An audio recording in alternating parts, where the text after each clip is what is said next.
Përshëndetje nga sofra shqiptare, kam sjell mënyrën se si bëj unë ruajtjen e preshve që gjatë gjithë dimrit të shfrytëzojmë si të freskëta për përgatitjen e piteve në një mënyrë shumë thjeshtë, ideale për gjithë ato motra që punojnë, sepse do ju kryen shumë punë kur përgatitni pite, do i keni të gatshme.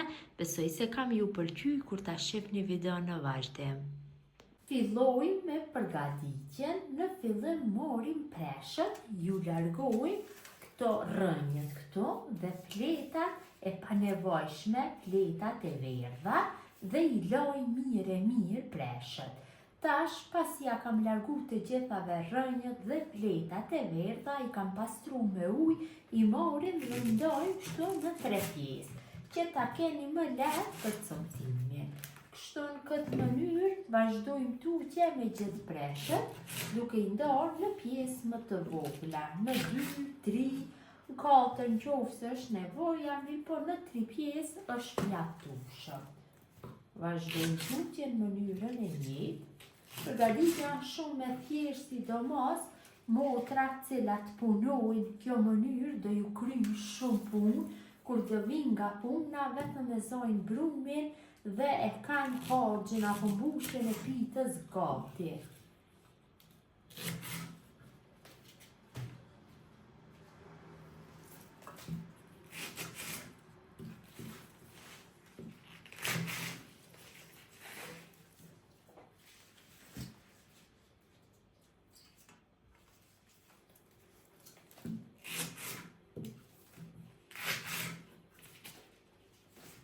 Kemi bërë coptimin e preshve, kështu në 3 pjesë, tash morim dhe i prejmë në copsat vogla, ashtu si kur e përgatisim hoxhin e pitës.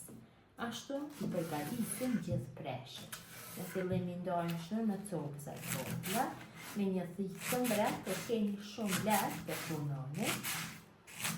Tash për një herë i përgatitni për gjithë dimrin dhe nuk do i vi shtëpijes era sa herë që përgatitni pite, për një herë do i heqni të gjitha, do i përgatitni, më pas do keni shumë lehtë. Ju mund t'i ruani preshët dhe në ngrirje, ose në dhej, po kjo është mënyra më ideale, sepse në ngrirje gjithë artikuj tjerë, cilat i ke vendosur të ngrirja me preshët, do morin erën e preshve, kurse në dhej gjatë dimrit është shumë ftoftë, ngrihen dhe keni problem që ta përgatitni pitën, t'i largoni, ju del një punë ekstra, kështu do e keni më lehtë. Kalojmë kështu në një apo direkt në tenxhere, do i kaloj kështu në një tepsi.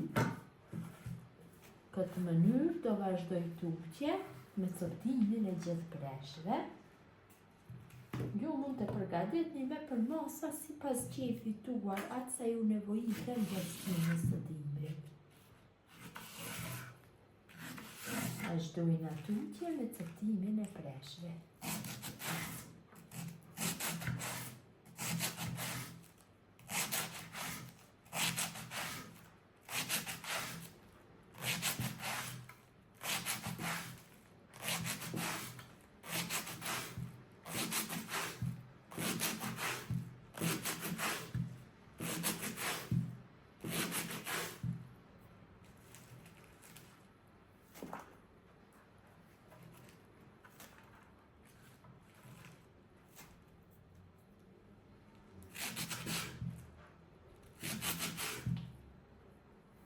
Pasi kam bërë coptimin e gjithë preshëve, marr një tenxhere të madhe.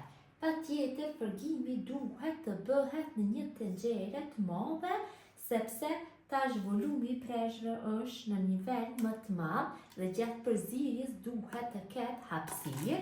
Kështu gjatë përgimit do ju bje volumi, por në fillim duhet që të ketë hapësirë këtij përzimi gjatë përgimit. Kalojmë kështu në tenxhere, mund që t'i përgatisim dhe në 2 tenxhere, nuk do ketë problem, por që mos t'i qesim vetës shumë punë, atëherë në një kështu tenxhere të madhe, ja vlet me përgatit. I shtojmë të gjithë. Kështu në këtë mënyrë mbushim gjithë tenxherat, I kalojmë gjithë preshët e coptuar.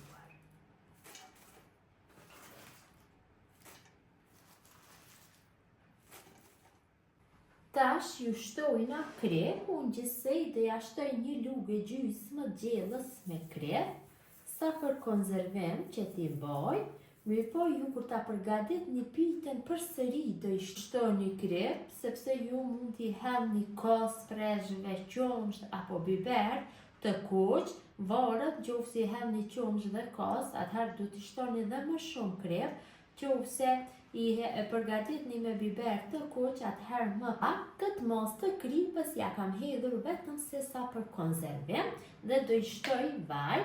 Vaj gjithsej dhe ja shtoj dikun rreth 300 ml. Nëse ka nevojë gjatë frigimit do I shtoni përsëri.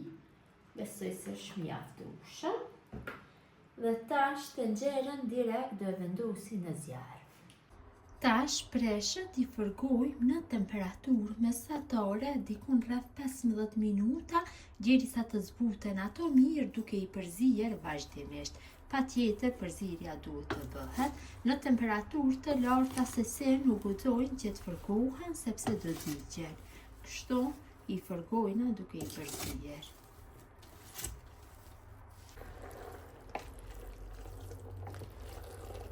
Kam fërguar preshët dikon rreth 15 minuta duke I përzier vazhdimisht, siç e vëreni ka rrodhë volumi I tyre dhe janë gati të largohen nga zjarri që të kalohen nëpër kavanusa. Pasi tenxherën e kam larguar nga zjarri, tash preshët do I kaloj nëpër kavanusa. Preshët, masa e preshëve është volë nxehtë dhe kavanusat janë volë nxehtë. Kavanusat I kam larë dhe I kam sterilizuar në furrë të nxehtë 150 gradë për 15 minuta. Janë të nxehta dhe masa e preshëve është e nxehtë. Në këtë mënyrë do mbyllen hermetikisht. Kështu I kalojmë gjithë preshët. Siç e shihni ka rrodhë volumi. Këto janë kavanusat nga 720 ml. Janë të mjaftueshëm për një pite në tepsime numër 55. Nëse doni, ju mund t'i kaloni edhe për kavanusa më të vogla, nëse përgatitni pitet në tepsime të vogla. Kështu nëse ju shtojna qumsht apo kos masës së preshëve, dy fishohet, atëherë mund t'i përgatisim dy pite me këtë kavanos në tepsinjat më të vogla. Mënyrën e njëjtë mbushim gjithë kavanosat.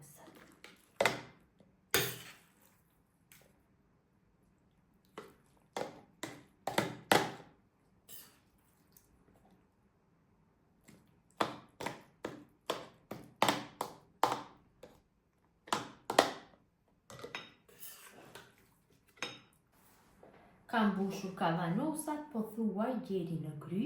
Tash te kryka secilit kavanos shtoj vaj kështu. Vetëm lë hapësirë derisa të bëhet mbyllja, aq lë hapësirë, nuk vendosin mykt. Vaji ndihmon që mos vendosin mykt. Mjaftueshëm është. Tash marrim kapak. Kapak patjetër duhet të jenë të ri. Veprojmë njëjtë sikur se kemi vepruar me gjithë turshia. 3 herë kapak nga ana e kundër dhe 1 herë nga ana nga përputhja ndisa. Kujdes mund të digjeni. E mbyllim fort. Në këtë mënyrë I mbyllim gjithë kavanosat.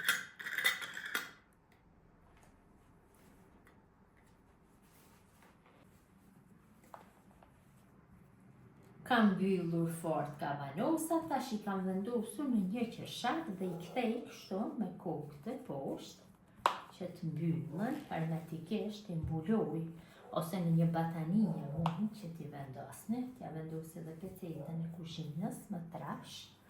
Kështu I mbylli mirë nga gjithë anët dhe kështu në qershak I lojmë apo në një batanije me kokë të poshtë për 24 orë. Pas 24 orëve, ja largojmë qershafin, largojmë dhe pecetën dhe I kthejmë në gjendje normale dhe direkt I dërgojmë në podrum apo frigorifer.